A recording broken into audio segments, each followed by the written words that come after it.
अस्सलामुअलैकुम प्यारे दोस्तों। उम्मीद है आप सब खैरियत से होंगे। अगर आपको दिल को छू लेने वाली इस्लामी कहानियां पसंद हैं तो वीडियो को लाइक करें और चैनल को सब्सक्राइब जरूर करें, क्योंकि इस चैनल पर हम ऐसी कहानियां सुनाते हैं जो न सिर्फ दिलचस्प होती हैं बल्कि जिंदगी का खूबसूरत सबक भी देती हैं। आज की कहानी एक ऐसे गरीब लड़के की है जिसके पास कुछ भी नहीं था, न पैसे, न सहूलतें और न ही कोई मजबूत सहारा। लेकिन एक रात उसने दिल से एक दुआ मांगी। वो दुआ इतनी सच्ची थी कि चंद दिनों के अंदर उसकी जिंदगी में ऐसा वाकया पेश आया जिसने उसकी पूरी तकदीर बदल दी। लेकिन हैरानकुन बात यह है कि उस दुआ का जवाब उसे एक ऐसे शख्स के जरिए मिला जिससे वो पहले कभी नहीं मिला था। क्या वाकई एक सच्ची दुआ इंसान की जिंदगी बदल सकती है? ये जानने के लिए कहानी को आखिर तक जरूर देखें, क्योंकि इस कहानी का अंजाम आपके दिल को जरूर छू लेगा। पाकिस्तान के एक छोटे और सादा से गांव में हमजा नाम का एक लड़का रहता था। हमजा तकरीबन 15 साल का था। उसकी आंखों में ख्वाब तो बहुत थे, लेकिन हालात ऐसे थे कि वो ख्वाब अक्सर अधूरे ही रह जाते थे। उसके वालिद कई सालों से बीमार थे और काम करने के काबिल नहीं रहे थे। घर की सारी जिम्मेदारी उसकी माँ के कंधों पर थी। हमजा की माँ सुबह सवेरे उठती, घरेलू काम खत्म करती और फिर गांव के मुख्तलिफ घरों में जाकर सफाई और बर्तन धोने का काम करती। वो बहुत मेहनत करती थी, लेकिन उसके बावजूद घर का खर्च बेमुश्किल पूरा होता था। हमजा ये सब देखकर अक्सर खामोश हो जाता था। वो अपनी माँ की तकलीफ को समझता था। हमजा को बचपन से ही पढ़ने का बहुत शौक था। जब वो गांव के स्कूल के पास से गुजरता तो बच्चों को किताबें हाथ में लिए हुए देख कर उसका दिल भर आता। वो अक्सर रखकर कुछ देर तक स्कूल की इमारत को देखता रहता। कभी कभी वो सोचता, काश मैं भी यहां पढ़ सकता, काश मेरे पास भी किताबें होते और मैं भी एक दिन बड़ा इंसान बन सकता। लेकिन फिर वो आहिस्ता से सर झुका लेता और आगे बढ़ जाता, क्योंकि उसे मालूम था कि घर के हालात उसे ये ख्वाब पूरा करने की इजाजत नहीं देते। हमजा को मस्जिद जाना बहुत पसंद था। वो तकरीबन हर दिन मस्जिद जाता और वहां छोटे छोटे काम कर देता। कभी वो मस्जिद का सहन साफ कर देता, कभी पानी की टंकी भर देता और कभी नमाजियों के जूते सीधे कर देता। वो ये सब काम बगैर किसी लालच के करता था। किसी ने उसे कभी मजबूर नहीं किया था, लेकिन उसके दिल को सुकून मिलता था जब वो मस्जिद में वक्त गुजारता था। मस्जिद की खामोश फजा उसे अजीब सा सुकून देती थी। एक शाम हमजा मस्जिद के सहन में बैठा हुआ था।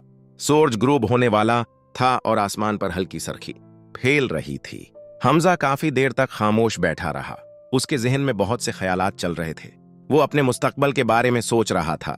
क्या वो सारी जिंदगी इसी तरह गुजार देगा? क्या उसके ख्वाब कभी पूरे नहीं होंगे? ये सोचते सोचते उसकी आंखें नम हो गईं। इस रात हमजा काफी देर तक सो नहीं सका। घर में सब लोग सो चुके थे। खामोशी छाई हुई थी। हमजा आहिस्ता से उठा, वुदू किया और 2 रकात नफल नमाज अदा की। फिर उसने हाथ उठाए। उसकी आवाज बहुत धीमी थी, लेकिन उसके दिल में सच्ची उम्मीद थी। इसने दुआ मांगी, या अल्लाह, मैं पढ़ना चाहता हूं, मैं एक अच्छा इंसान बनना चाहता हूं, लेकिन मेरे पास कोई रास्ता नहीं है। अगर आप चाहें तो मेरे लिए कोई रास्ता पैदा कर सकते हैं। दुआ करते हुए उसकी आंखों से आंसू बहने लगे, लेकिन दुआ के बाद उसके दिल में अजीब सा सुकून आ गया। उसे महसूस हुआ जैसे उसने अपना दुख किसी के हवाले कर दिया हो। हमजा को यह मालूम नहीं था कि उस रात की यह सच्ची दुआ उसकी जिंदगी का रख बदलने वाली है। अगली सुबह हमजा हमेशा की तरह मस्जिद गया। वो सहन में झाड़ू लगा रहा था। इस वक्त मस्जिद में ज्यादा लोग नहीं थे। उसी दौरान एक अजनबी शख्स मस्जिद में दाखिल हुआ। वो दरमियानी उम्र का एक संजीदा सा आदमी था। इसने सादा कपड़े पहन रखे थे और उसके चेहरे पर सुकून नजर आ रहा था। वो कुछ देर तक खामोशी से खड़ा हमजा को काम करते हुए देखता रहा। हमजा को इस बात का एहसास भी नहीं था कि कोई उसे गौर से देख रहा है। जब हमजा ने सफाई मुकम्मल की तो वो शख्स उसके करीब आया। उसने नरमी से पूछा, बेटा, तुम ये सब क्यों कर रहे हो? हमजा ने मुस्कुराकर जवाब दिया, मुझे मस्जिद की खिदमत करना अच्छा लगता है। वो शख्स कुछ लम्हे खामोश रहा। फिर उसने पूछा, क्या तुम पढ़ते हो? हमजा ने हल्की सी झुझक के साथ कहा, मैं पढ़ना चाहता हूं, लेकिन हमारे पास उतने पैसे नहीं हैं कि मैं स्कूल जा सकूं। ये सुनकर वो शख्स गहरी सोच में पड़ गया। वो शख्स ज्यादा देर नहीं रखा। उसने बस इतना कहा, बेटा, तुम बहुत अच्छा काम कर रहे हो। फिर वो मस्जिद से चला गया। हमजा ने उस बात को ज्यादा अहमियत नहीं दी।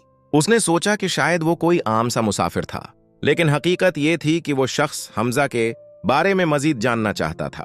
अगले दिन वो शख्स दोबारा मस्जिद आया। इस बार उसने इमाम साहब से हमजा के बारे में पूछा। इमाम साहिब ने बताया कि हमजा एक बहुत अच्छा और मेहनती लड़का है।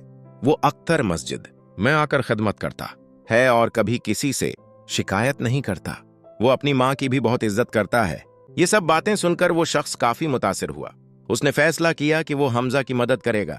उसने हमजा को अपने पास बुलाया, फिर उसने मुस्कुरा कर कहा, बेटा, अगर तुम्हें पढ़ने का मौका मिल जाए तो क्या तुम मेहनत करोगे? हमजा ने फौरन जवाब दिया, जी हाँ, मैं पूरी मेहनत करूंगा। तब उस शख्स ने कहा, आज से तुम्हारी पढ़ाई और तुम्हारे घर का खर्च मेरी जिम्मेदारी है। यह सुनकर हमजा हैरान रह गया। उसे यकीन ही नहीं आ रहा था कि उसके ख्वाब वाकई पूरे होने वाले हैं। उसकी आंखों में खुशी के आंसू आ गए। कुछ साल गुजर गए। हमजा ने मेहनत से पढ़ाई मुकम्मल की और एक कामयाब इंसान बन गया। उसकी जिंदगी बदल गई, लेकिन उसने अपनी पुरानी आदत कभी नहीं छोड़ी। वो आज भी मस्जिद जाता था और कभी कभी खामोशी से सफाई करने लगता था, क्योंकि वो जानता था कि इसी जगह उसकी सच्ची दुआ कबूल हुई थी। दोस्तों, उस कहानी से हमें एक बहुत बड़ा सबक मिलता है। जब इंसान सच्चे दिल से दुआ करता है और नेक नीयत रखता है तो जिंदगी में ऐसे रास्ते खुल जाते हैं जिनका वो तसव्वुर भी नहीं कर सकता। अगर आपको ये कहानी पसंद आई हो तो वीडियो को लाइक करें, चैनल को सब्सक्राइब करें और कमेंट में लिखें, सच्ची दुआ जिंदगी बदल सकती है। और याद रखें, अगली वीडियो में मैं आपको एक और हैरानकुन इस्लामी कहानी सुनाने वाला हूं, जिसमें एक छोटे से नेक अमल ने एक इंसान की पूरी तकदीर बदल दी। इसलिए अभी चैनल सब्सक्राइब करें ताकि आप वो कहानी मिस न करें।